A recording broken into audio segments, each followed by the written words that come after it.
Hey, everybody, welcome back to the Sheol Podcast. Today, we are going to be featuring a discussion with Dr. Gregory Shushan. He is a leading researcher in comparative religion and near-death experiences across cultures. He has explored how different societies throughout history have understood and interpreted profound experiences like NDEs. What can ancient accounts tell us about consciousness, the afterlife, and the human experience today? That's the conversation we're going to be having. Before we begin, don't forget to like, subscribe, tell your friends about the show, and don't forget to hit that notification bell. Let's get into it. So, Dr. Shushan, thank you for being here. Thanks for having me on, Justin. We really want to talk to you because your background is so unique. Having researched and written these books on cross-cultural near-death experiences as well as Indigenous NDEs, it's a very niche topic, but it really seems relevant to the overall conversation of NDEs. How did you get involved with this type of research? I came into it from the humanities rather than the medical sciences. Like people like Raymond Moody or Bruce Grayson and Kenneth Ring. These people are all, either medical doctors or psychiatrists, psychologists. So I came to it I started out in Egyptian and Eastern Mediterranean archaeology. And then I sort of defected from there to religious studies because I started looking at the topic from an even different angle. So I was more interested, rather than the whole idea of whether NDEs are survival after death and how can we get evidence for that, and these kind of experimental protocols of putting symbols on tops of machinery that scientists do, which is all interesting, valid work. And the idea is that if someone floats out of the body and they can identify the symbols that are above the range of normal vision, then they would be able to prove an out-of-body experience, this kind of thing. It's all valid, but it's kind of nothing to do with my approach. So I approached it from an angle of, first of all, establishing that NDEs have occurred cross-culturally throughout history, especially in ancient history, and especially in cultures that weren't really connected to each other, because I wanted to make sure that this is not just a story that's being repeated and passed from one society to another. And also just to kind of look at the ways that these experiences have influenced religious beliefs around the world, particularly in an afterlife. In your research, what is the earliest recording that you would associate, what you would consider an NDE? What's the earliest NDE that you found? I think a lot of people refer to the myth of Ur from Plato as the earliest one, but I actually think there's a Sumerian one associated with the king Gilgamesh. Everybody probably knows about the Epic of Gilgamesh. But before he was called Gilgamesh in the Sumerian period, he was known as Bilgamez, and he is actually a historical, genuine figure who lived in real life. And we know this from inscriptions and basically the historical record. So there's a passage of the epic that actually didn't make the final cut into the Epic of Gilgamesh, but it's a sort of chapter called The Death of Bilgamez. And it's only translated in the last 25, 30 years, something like that. And it tells of how he's lying there on his deathbed and his soul goes to the other world. And while he's in the other world, he meets a being of light, and that's in the form of the sun god. The Sumerian sun god was known as Utu. And this being of light kind of assists in an evaluation of his earthly deeds.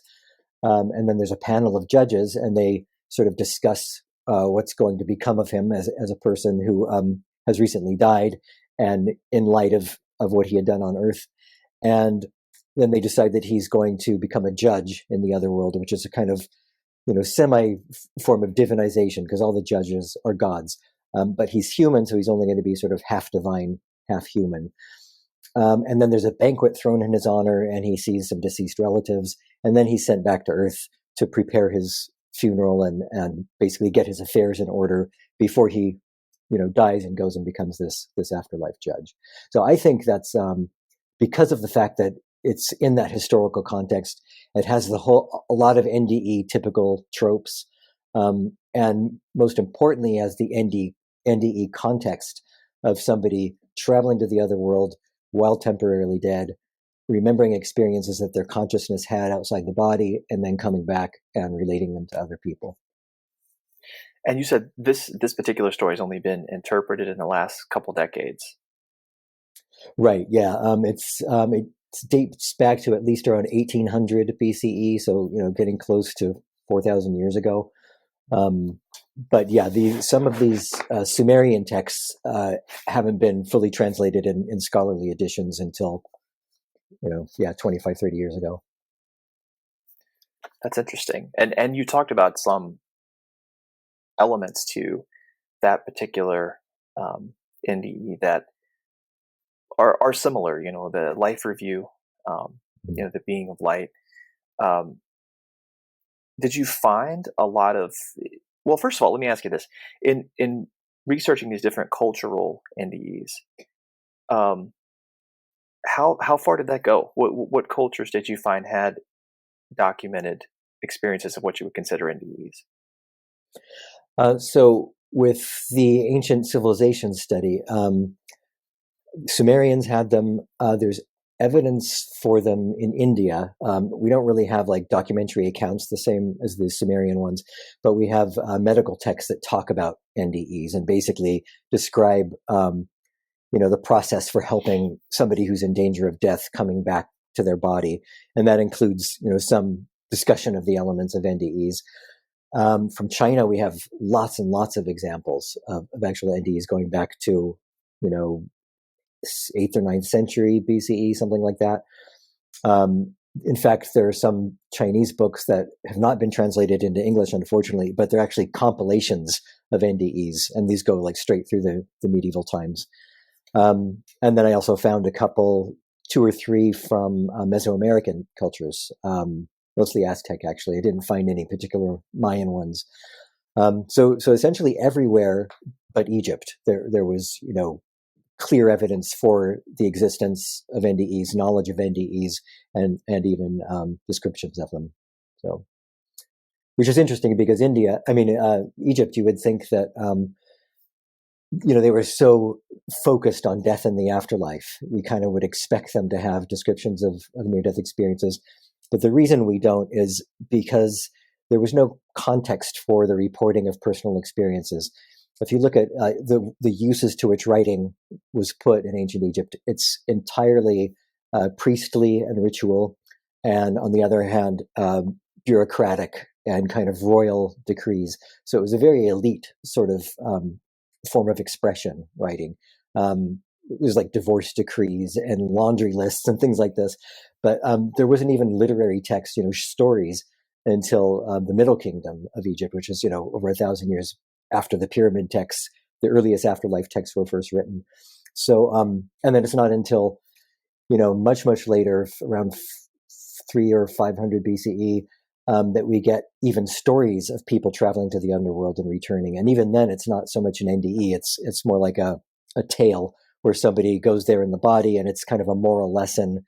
And in order to teach a person about, material goods aren't the most important thing in life, and we have to focus on other things. So, yeah, it's an interesting state of affairs that Egypt lacks them, but they do have them.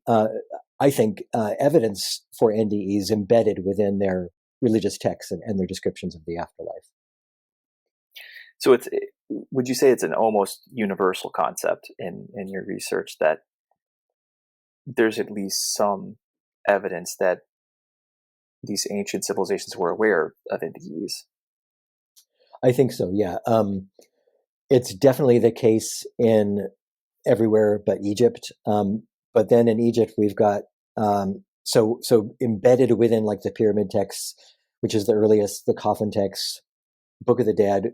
Book of the Dead is the one everybody knows, but it's about 2/3 composed of the pyramid texts and coffin texts. So it's a very continuous tradition of afterlife beliefs, and these are guidebooks to what the other world should be like.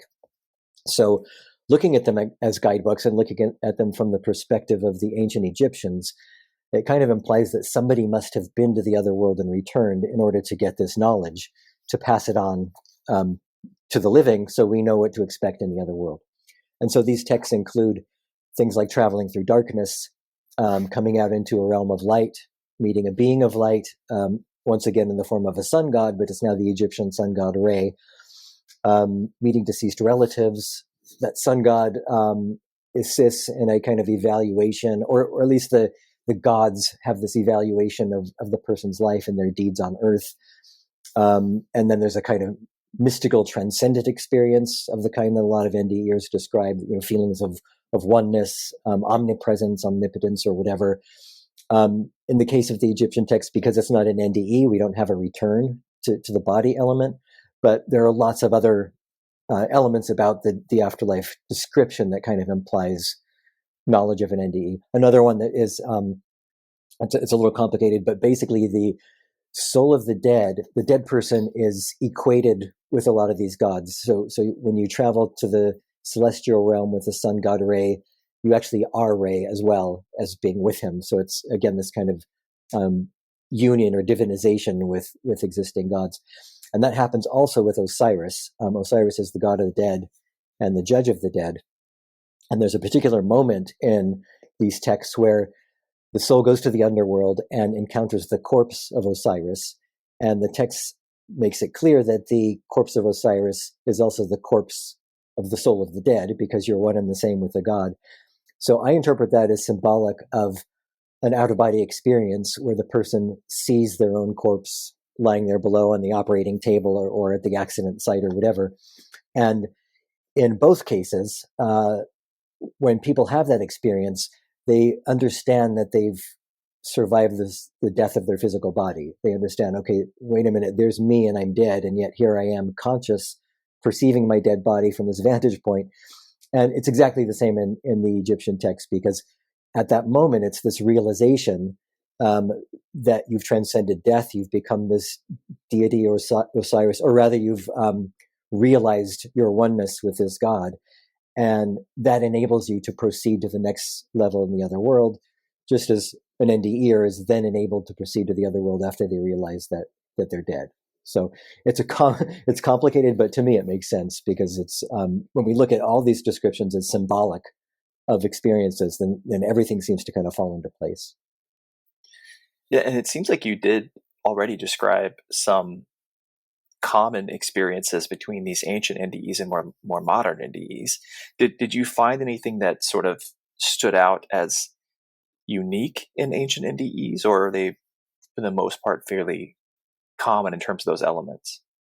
Yeah, we need to look at them again kind of from a wide angle view of thematic ideas. So I mentioned in both the Egyptian afterlife beliefs and in the Death of Bilgamesh NDE, this idea of evaluating their life to kind of determine what their fate's going to be. So this is thematically comparable to a panoramic life review in contemporary NDEs. We have this, the kind of stereotypical idea is that we have this flooding of all of our memories. We experience our entire life in one moment, including this kind of empathetic feeling where we have the experience the emotions of everybody else that we've interacted with. So if we've hurt somebody, we're going to experience their pain. All that is basically absent from the ancient and cross-cultural NDEs for the most part, the panoramic life review. But the idea of the evaluation of life is there. So it's really a matter of the way these ideas are expressed within the individual and within the culture, rather than whether they occur or not. Okay. And you've talked about, and correct me if I'm wrong, but you've talked about how these NDEs impacted the cultural beliefs of, well, different cultures around the world. We've been talking about the Egyptians. You mentioned India. Are there specific examples where these ancient NDEs have impacted the belief systems in those cultures? That's, again, a kind of a matter of reasoned speculation rather than hard evidence. We don't have any example of, a priest from India saying, here's a description of the afterlife, and we know this because somebody died and came back to life. So it's really that we have the existence of evidence for NDEs, and then we have a series of afterlife texts that mirror NDEs. And so if conjecturing that these share some connection, because often the afterlife, the NDEs will be described within the context of talking about the afterlife. So while they don't overtly say it, I think the connection is pretty clear in most cases. And then looking at the indigenous religions, there's hard evidence that people, Native American cultures, Polynesian cultures, Melanesian cultures, all over the place.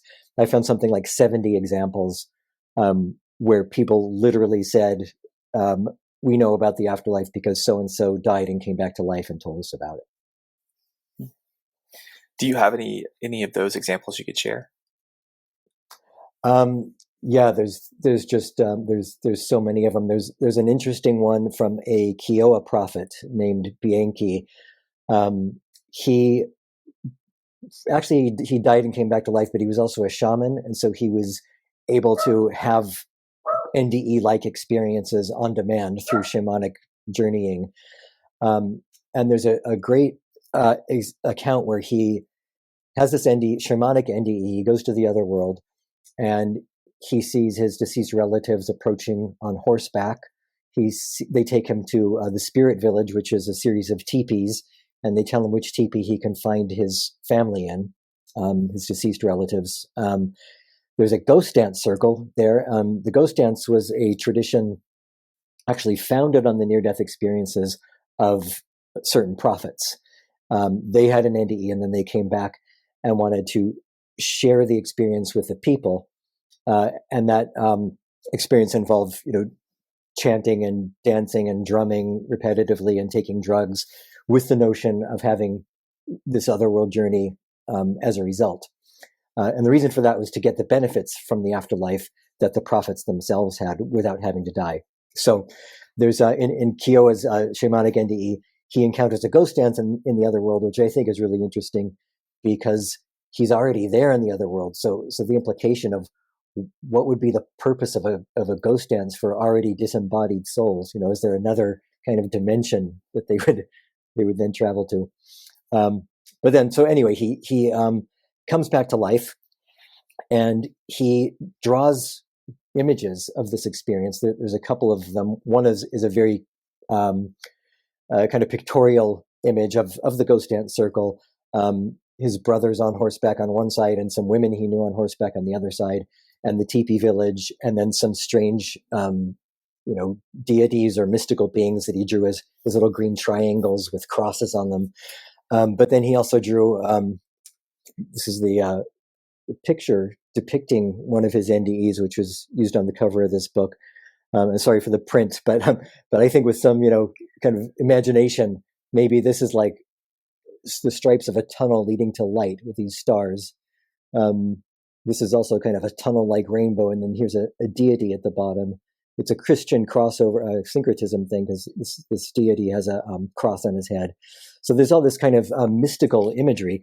But then what's so fascinating about it, even more than it already is fascinating, is there's a photograph of Bianchi holding that very drawing up with a pointer, and he's teaching his people about the afterlife based exactly on the experience that he just had. So he's saying, I saw this, and then this happened. And that's where the knowledge about the afterlife came from that he's passing on to his people. And it then firmly becomes part of their tradition. And this part of the conversation is really interesting to me because it seems like, and it could be me leading the conversations this way, but it seems that every time we have an NDE conversation, it circles back to this idea, because I've been guilty of it as well. When someone has an NDE, sometimes it just becomes something that we don't pay attention to. We call a hallucination. We don't really acknowledge even the impact that it had on them. Mm-hmm. And it seems like in the ancient religions that was not the case. Lots of times these NDEs did have an impact. I wonder if in modern culture we'll start to see a change in that as well, just because the idea of just materialism only as a belief system, which it's kind of become, seems less feasible the more of this research that kind of comes to light. Mm. Yeah, I mean, I think it's a long, slow uphill battle, and the theorizing about the nature of NDEs, I don't think it's progressed all that much in the last 50 years. I mean, the same arguments are still kind of being hashed out.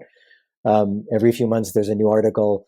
Scientists, claim that NDEs are all in the brain. That's a dying brain, and it's like, okay, hello, arguments that happened in 1982. So, but at the same time, I do think there are probably more scientists, medical professionals who are starting to think that they are genuine experiences and might be indicative of life after death.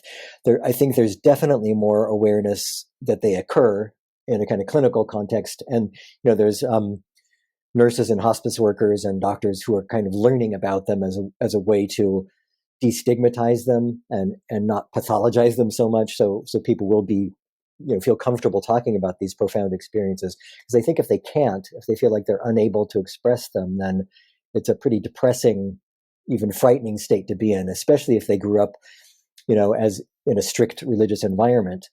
And then they experience something that challenges a lot of what they learned in their religion, but it was a direct experience. So it can be pretty confusing for people. Yeah. But I think in the ancient world, I think you're right. For the most part, there was more acceptance of these experiences, and they were always considered unusual. Nobody just thought like, sure, this is what this is what happens. It's not an everyday occurrence. So it was always remarkable enough to be recorded and described in the context of the miraculous. Sometimes even alongside other types of miraculous experiences. Did you find in researching ancient cultures that there had to be an oral tradition to see evidence of NDEs, or were there drawings, maybe art? What are you looking for when you're trying to find evidence of NDEs in ancient cultures? That's a great question. For the ancient civilizations, it was all basically whatever texts have survived that the indigenous, I shouldn't use the term indigenous just because it's confusing, but the people within those civilizations actually wrote themselves. So it's not an external evaluation or summary or anything like that. I went back to all of the original texts in translation because I can't read all 7 languages. So it was essentially the world's earliest descriptions of what the afterlife was like in the world's earliest religious texts. And there was, for the most part, not really any other different context for them reporting that.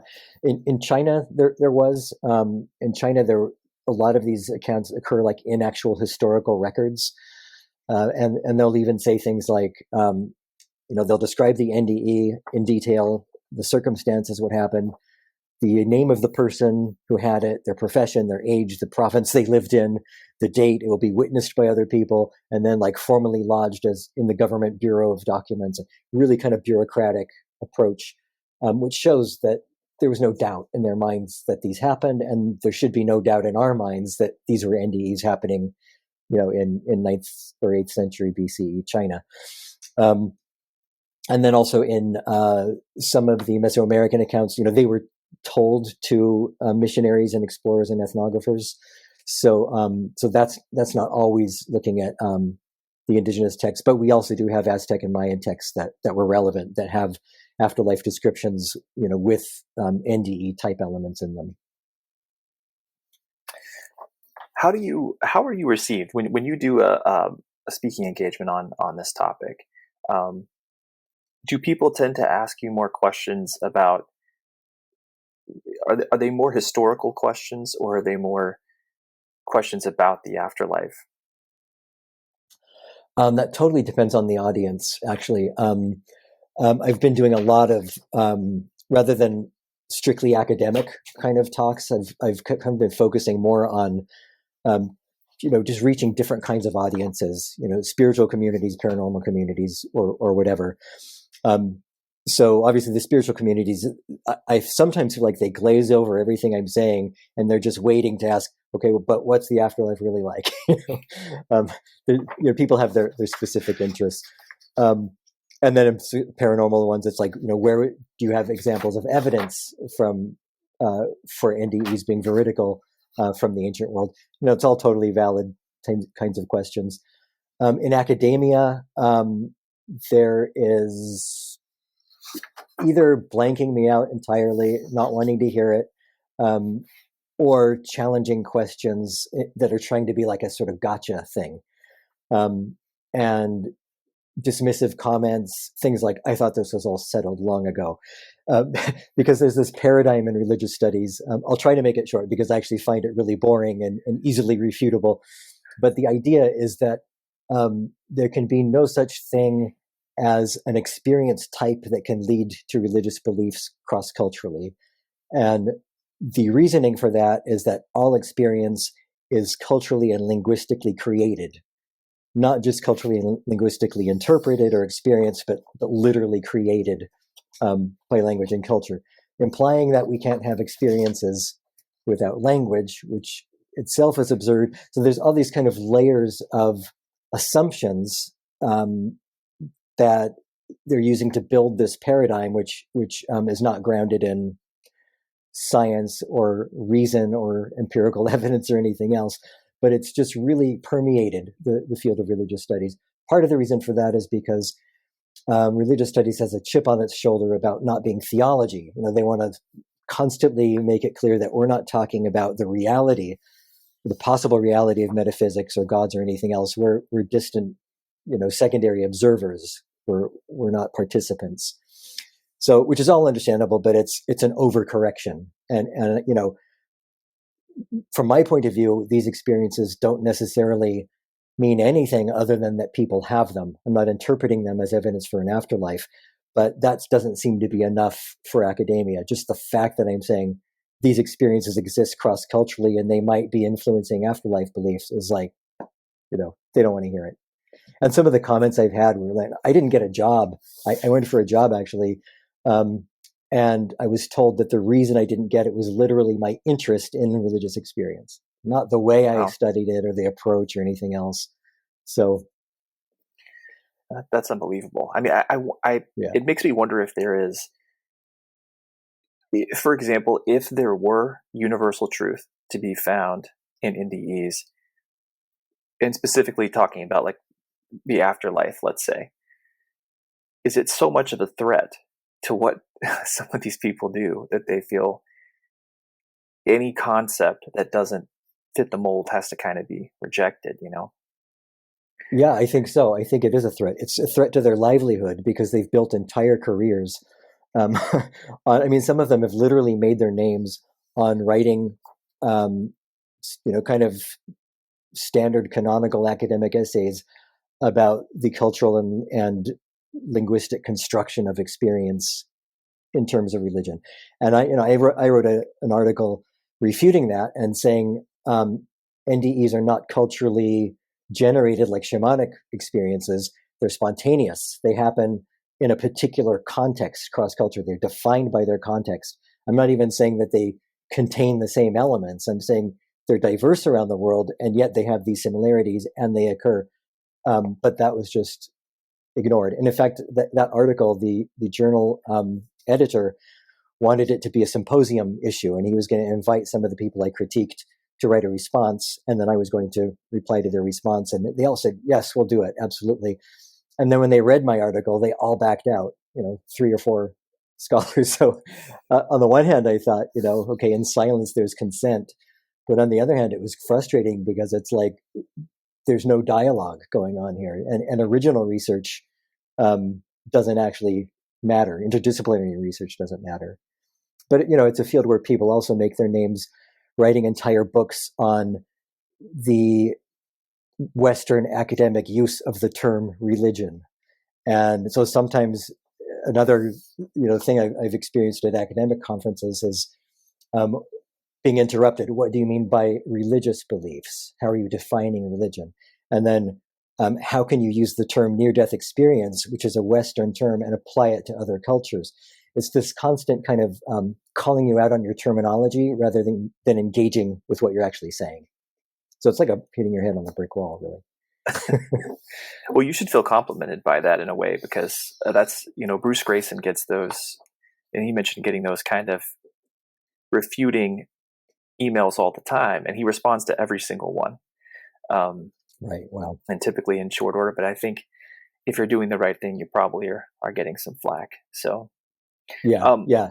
And then on the other side, I also get emails from people who are more spiritually minded. Maybe they've had NDEs themselves, and they want to write to me and school me on what the afterlife is really like. And here's what you need to know about NDEs, So I think upsetting people on both sides of the argument probably shows that I'm doing something right. Yeah, that's good. We just mostly get the negative here. We haven't got as much of the encouraging, so that's good. Maybe one day somebody will come on the other side. Yeah. Let me ask you this: going back to the cases that you looked into, you mentioned the verifiable NDEs, and I'm wondering, because a big conversation over the last few years, it seems like there's been more interest in shared NDEs and people who experience things in the room. You mentioned hospice nurses and physicians, surgeons, things like that. Did you find any evidence in your research for those types of experiences? I did, yeah. And in fact, I have a great example that it was veridical and shared from ancient China. Once again, it was, I think, 750 BCE, and it was a sort of provincial ruler named Qianzi. And the text describes how he falls ill and he's about to die with a fever, and he's lying on his deathbed. And then he comes back to life, and he tells about how he went to heaven and visited the emperor of heaven, his deceased relatives. There's light. There's kind of a lot of these typical NDE themes and motifs. And then there's some very interesting, unique elements to it. At a certain point, a couple of bears appear and attack the emperor, and Qianzi shoots the bears and saves the emperor's life. And so in a reward for this, the emperor says, you go back to life, and there's a particular dog, and I'm going to give him to your son, and these particular things are going to happen in your province that it will be favorable to you. And it's this kind of predictive thing going on. And he gives him some object to take back with him to prove that he was there. But then the really interesting thing about it is, before he's sent back to his body, Qianzi sees standing at the side of the emperor a little boy, and he just clocks that, remembers it, and then comes back to life. And 10 years later, 20 years later, the text doesn't specify exactly, he's walking down a street in a totally different town than his own, through this different province, and in his pathway there's a man standing there making eye contact, and he won't move out of Qianzi's way, and he's kind of trying to get around him, and the guy won't budge, and he's like forcing eye contact, and the guy says, "What's going on here? Why won't you get out of my way?" And then he says, "You actually do look familiar. Do I know you?" And the man proceeds to then describe the NDE that he had however many years ago. And Qianzi says, "How do you know this?" And he goes, "I was the little boy standing at the emperor's side." So as a child, this guy happened to be having an NDE at the exact moment that Qianzi did. And they met each other or briefly in the afterlife. And then the boy recognized him on Earth years later. And again, this is a document filed by the Chinese officials and the official Bureau of Records, and named dates and everything, which shows that they not only took it seriously, but they, this is evidence going back to that idea that afterlife beliefs, that people believed in the afterlife as a result of these kinds of experiences, or at least they took the experiences as evidence for their beliefs. Did you have any type of experience yourself that led you down this road specifically of studying ancient cultures, or was it just something as a topic that you just found interesting at some point?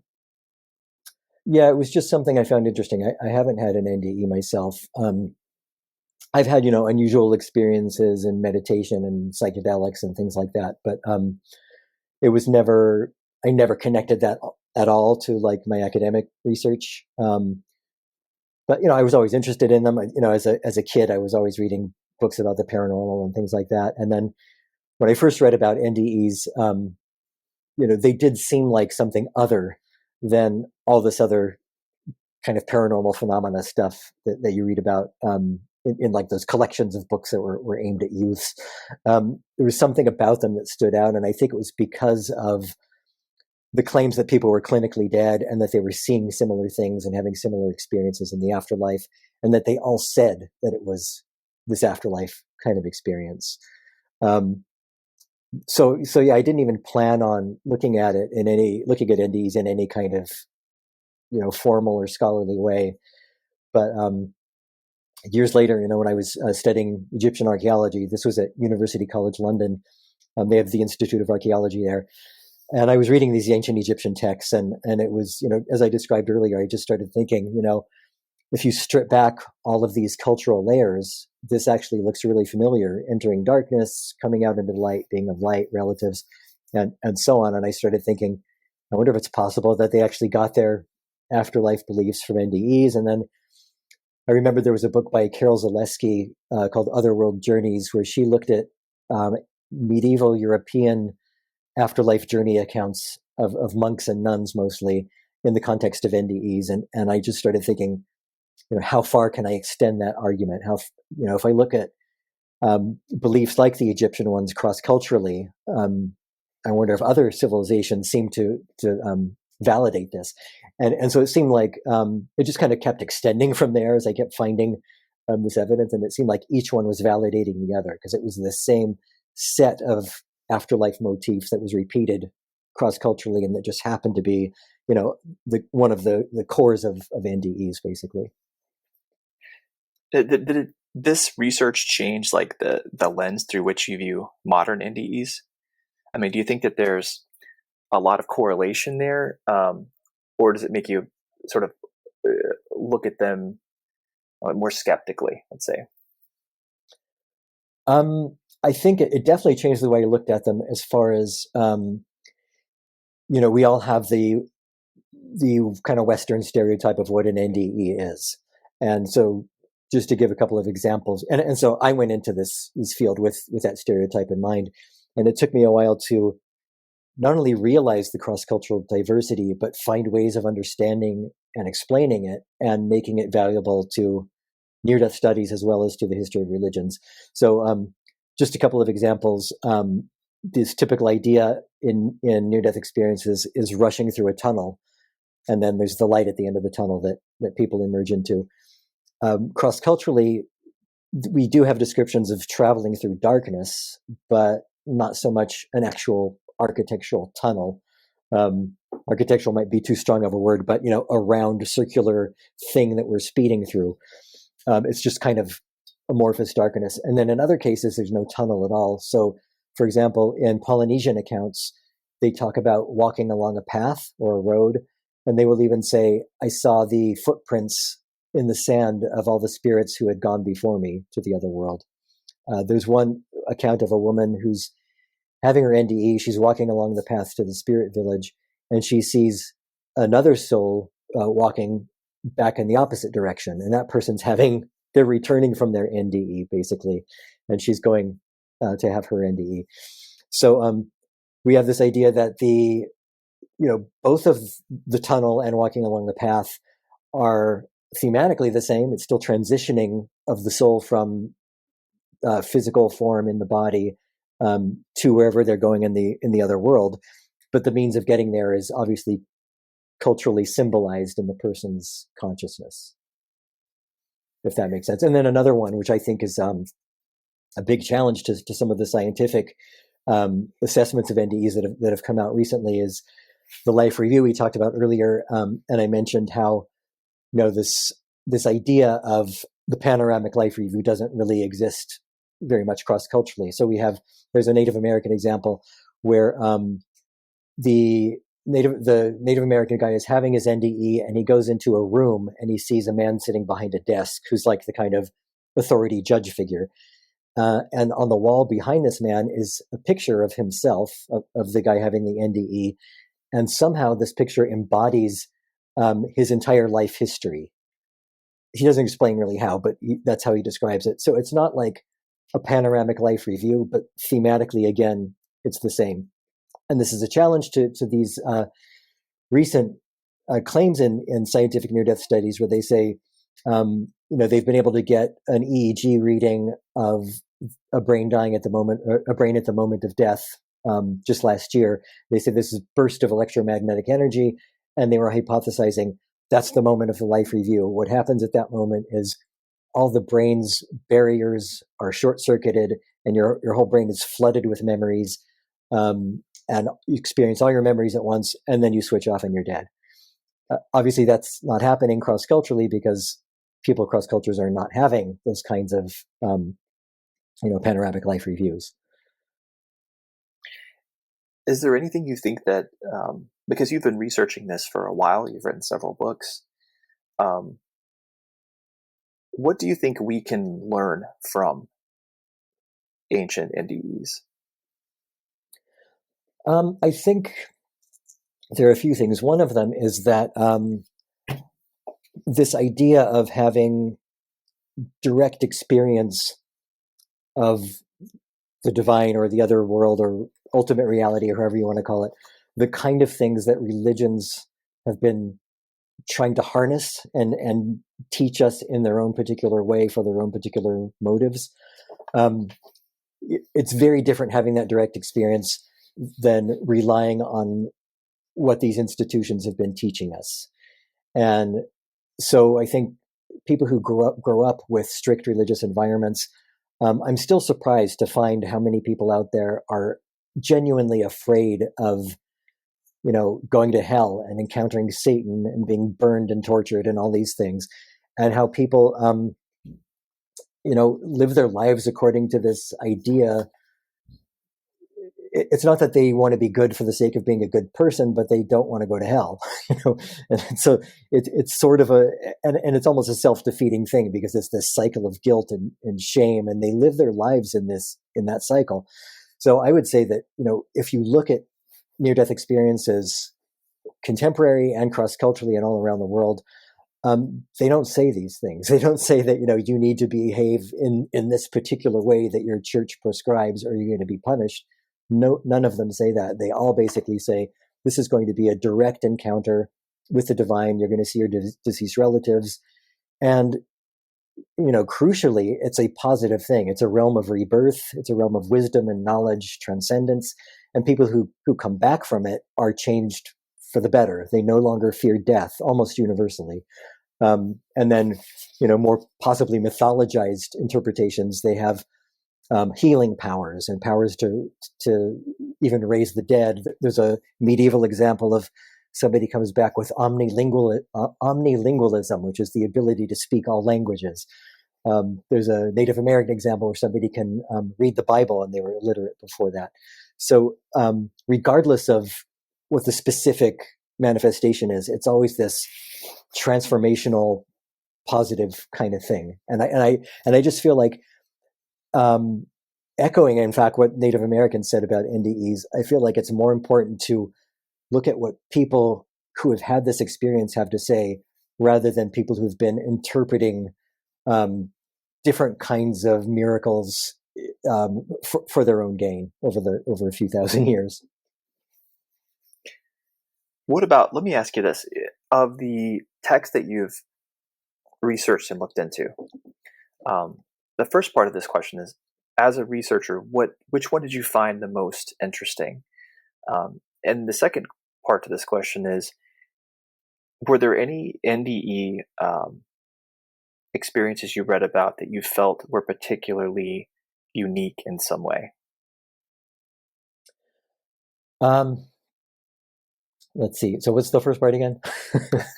The first part is, I guess, just as a researcher, getting to look at these ancient documents, was there one that you, let's just say, enjoyed reading the most? Or found? Okay, yeah, which is the most interesting? That's right. So Yeah, that's really hard to answer because they all have interest in different ways.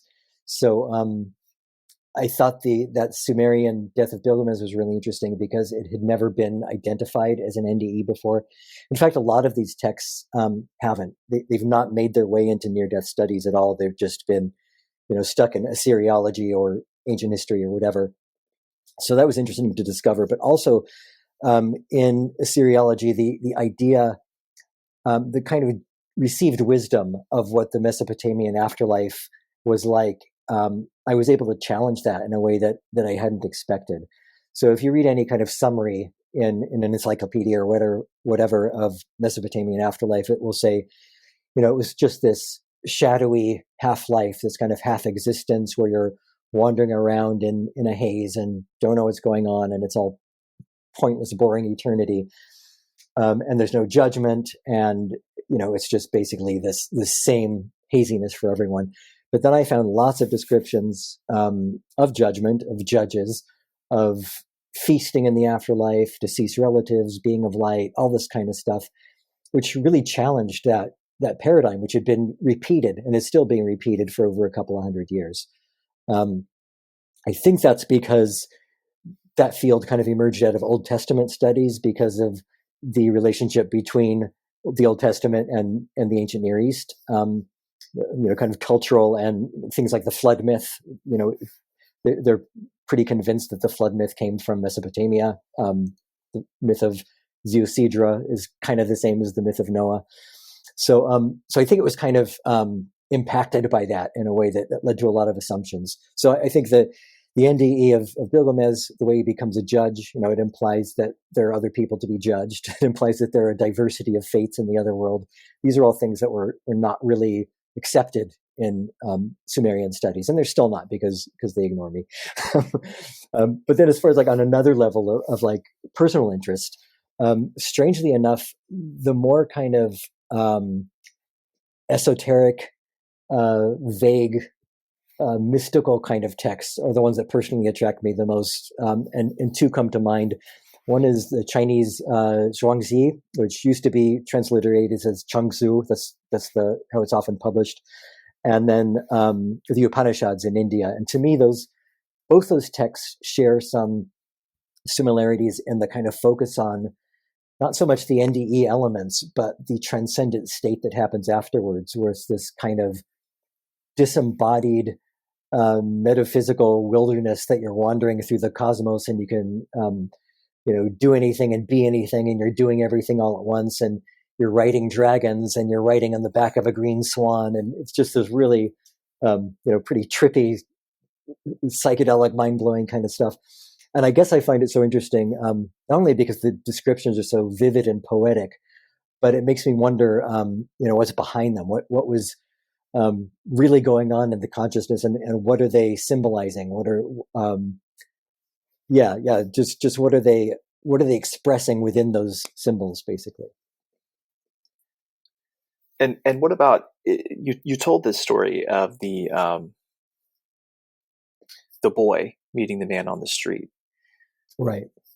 What do you feel like is the most let's put it this way, was there any NDEs you found that were even countercultural at the time within the ancient culture? Oh, that sort of conflicted with the established beliefs. As far as the ancient ones go, I don't think so, actually. There is evidence of afterlife beliefs changing over time, which might be in reaction to NDEs, maybe not in light of them. So just for an example, there's this idea in psychology and anthropology that afterlife beliefs originated as a means to control the populace, through the threat of hell and the promise of heaven, and you better behave, or this such and such is going to happen. So that kind of binary threatening afterlife isn't really present in the earliest religious texts of pretty much all of these ancient civilizations. It's more of a progression. It's maybe avoiding certain negative fates, but it's all about a progression to this divine state of being or transcendent state of being. But you can kind of trace as time goes on, when these texts start being less specifically for the elite, when literacy spreads more and these texts are being written, or at least they're made accessible to the general populace. So, for example, with Egypt, the pyramid texts were inscribed only on pyramids, so only the kings would have access to them. Then they were only in coffins, and so only the elite who could afford coffins could get them. And eventually it was on papyrus and even potsherds, where anybody could have access to these afterlife guidebooks. And as that happened, there was an evolution of thought and description in those texts, with much more of a stress on threats of hell. And there's things like, punishments that can happen, and snakes spitting venom. And there's just pages and pages and pages of the possible things that you can suffer if you don't negotiate the afterlife in the right way. And it's the same in China and India. We can kind of trace this development over time. And then in India, I think most of the evidence for NDEs is the earlier pre-reincarnation era, before reincarnation became a kind of main doctrine in Indian thought. And then when, I was looking at the Vedic period, which is kind of the precursor to Hinduism, the Rig Veda and the Upanishads, all these texts are still fundamental to Hinduism, but it's kind of branched out in different ways.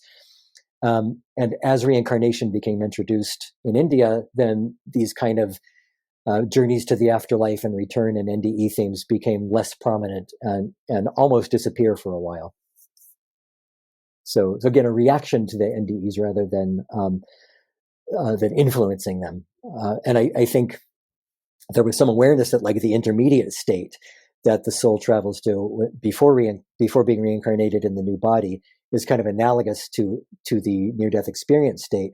But it was no longer the NDE that was important. It was the intermediate state and the rebirth. I think that's a good answer, because it makes sense that, well, you basically said that, it's more of impacting the culture than vice versa in some of those ancient NDEs.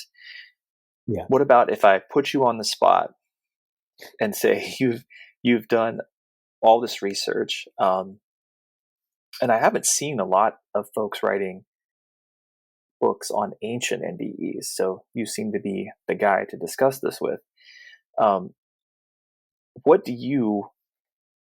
Has this research impacted you in terms of what you believe about the existence of God or the afterlife, or do you feel like NDEs are still like a, material psychological phenomenon? None of the above, basically. I would say, I didn't grow up religious to begin with, so I didn't have that kind of conditioning that I was talking about earlier.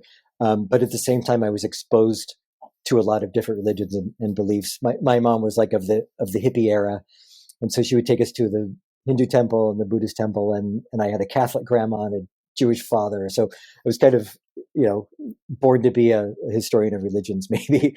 And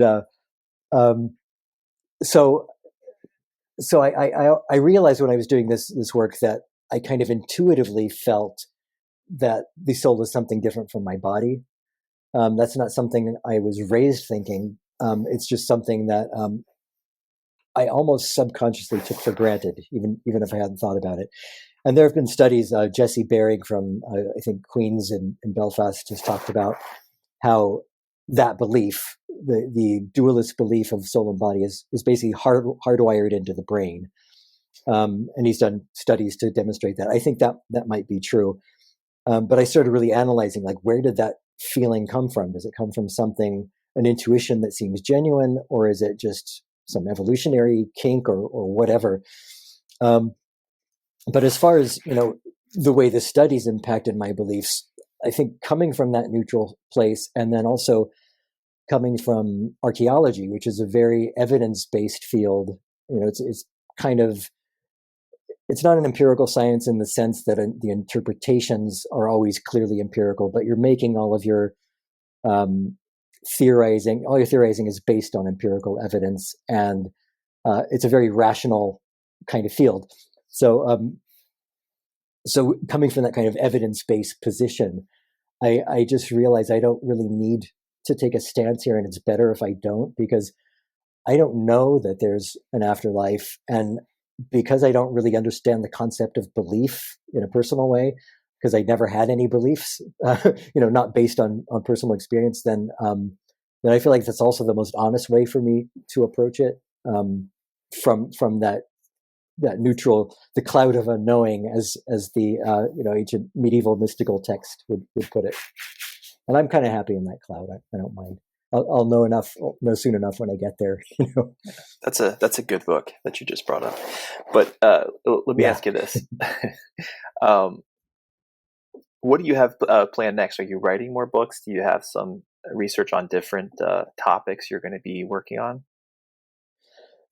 Same topic, but different area. Once again, I'm actually doing a big project at the moment on classical Greek and Roman NDEs. And it's sort of a semi-logical development from my other work. So the Ancient Civilizations book was, a really wide cross-cultural thing looking at the afterlife beliefs in NDEs. And then the Indigenous Religions book was more looking at descriptions and claims about NDEs within these three different world areas of Africa, Native American, and the Pacific. But we had actual descriptions of NDEs from all those areas. And then this particular one is zooming in even closer to look, very specifically at what Greeks and Romans believed about NDEs. And I found, maybe 15 or 20 accounts of NDEs, some of which, again, have not made it into near-death studies. Most of them haven't, in fact. And quite a few have not even been recognized in classical studies as in this kind of context. So it's looking at, philosophical discussions about them, whether they were accepted as NDEs or whether they were ridiculed, and then also the way they fit into literary texts. They're then kind of incorporated into fiction, essentially. So that's interesting. And then I'm also doing eventually a historical anthology of NDEs, which will just be a collection of sort of greatest hits of all the most interesting NDEs I found from around the world and throughout history. And that would be fascinating. I think it's so cool that you're doing this research, because it's amazing to me that so many of these stories have survived, that these NDE stories have made it to where we can even look at it and ask those kind of questions. Yeah, and it shows how important and significant they were within the cultures where they occurred. If people would like to reach out to you, I know you have a website. What's the best place to reach out to you, find out where your speaking engagements are, learn more about your books? Yeah, my website is a good place. It's just GregoryShushan.com. I'm also on pretty much all the social media platforms under my own name, so easy to find. And then I also have a Patreon page if anyone wants to check that out. I have historical NDEs that I share, and free books and things like that. Sounds good. I appreciate your time, and sincerely, it's been really interesting to get your take. And these ancient NDEs, I've maybe seen 2 or 3 stories, and so I know you're a wealth of knowledge. And maybe we can do this again in the future. But I really appreciate it.